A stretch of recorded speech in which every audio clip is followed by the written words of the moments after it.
Зимним вечером жители Курска спешили скорее оказаться дома, и на центральных улицах движение было крайне оживленным.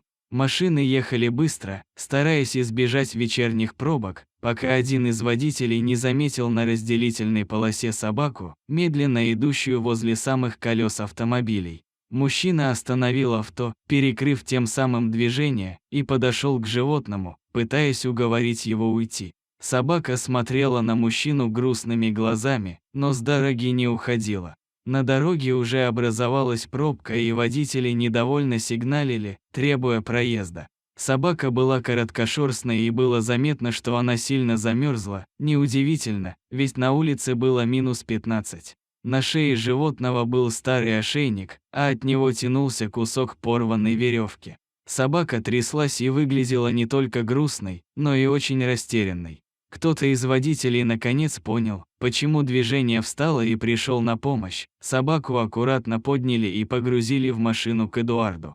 В салоне мужчина и его жена смогли ее рассмотреть. Собака явно была породистой, с мягкой шерстью необычного окраса.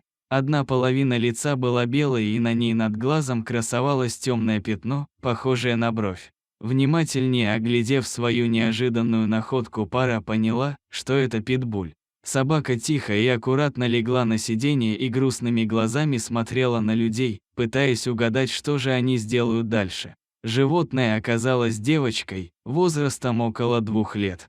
Собака тихая и ласковая, и Эдуард никак не мог понять, как же она оказалась на трассе. Оставить собаку на улице в мороз рука не поднималась, а забрать ее себе пара не могла. Они сами приехали в Курск всего на пару дней. Эдуард нашел телефоны местных волонтеров и, связавшись с ними, описал ситуацию. Мужчина хотел узнать, где ближайший приют и как поместить туда собаку. Сложность оказалась в том, что приютов для животных в Курске просто нет.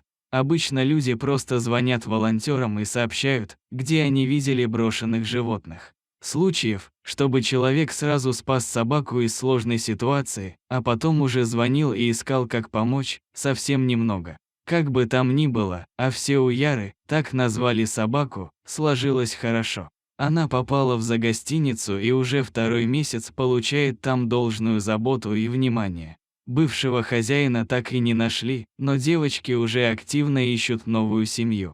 Яра заслуживает любви и заботы. Это замечательная собака, послушная, добрая, очень ласковая и умная.